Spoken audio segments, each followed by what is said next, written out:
न्याय क्रांती न्यूज, अन्यायाविरुद्ध आवाज।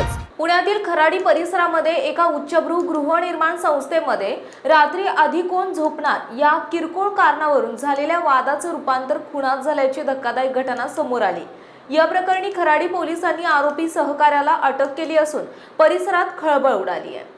खराडी येथील स्पॅनो लाईफ गृहनिर्माण सोसायटीत ही घटना सोमवारी 13 एप्रिल रोजी पहाटे 2:30च्या सुमारास घडली।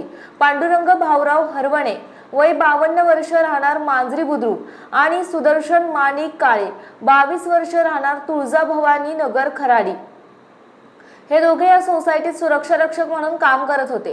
दोघांची रविवारी रात्री एकत्र ड्युटी होती।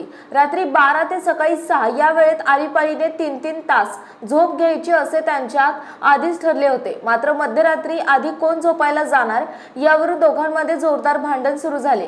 रागाच्या भरात सुदर्शन काळे याने पांडुरंग हरवणे यांचा त्यांच्याच डोक्याला बांधलेल्या गमजाने आवळून खून केलाय। विशेष म्हणजे पांडुरंग यांचा मृत्यू झाल्याचे लक्षात आल्यानंतर घाबरलेल्या आरोपी सुदर्शनने स्वतःच पोलीस नियंत्रण कक्षाला फोन करून घडलेल्या प्रकाराची माहिती दिली।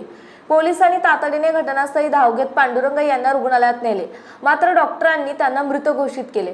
खराडी पोलिसांनी या प्रकरणी खुनाचा गुन्हा दाखल करून सुदर्शन काळे याला बेड्या ठोकल्या आहेत। सोसायटी कमिटी पदाधिकारी यांची चौकशी सुरू आहे। नागरिकांसाठी आणि सोसायट्यांसाठी महत्त्वाचा संदेश, रात्र पाळीत काम करणाऱ्या कर्मचाऱ्यांच्या हालचालींवर लक्ष ठेवण्यासाठी सोसायट्यांनी सीसीटीव्ही यंत्रणेचा प्रभावी वापर तसेच सोसायटी आवारात लावलेले मॉनिटर सुरू ठेवून त्यावर नियंत्रण ठेवावे। कर्मचाऱ्यांमधील अंतर्गत वाद वेळेत ओळखून प्रशासकीय पातळीवर सोडवावेत, जेणेकरून अशा हिंसक घटना टाळता येतील।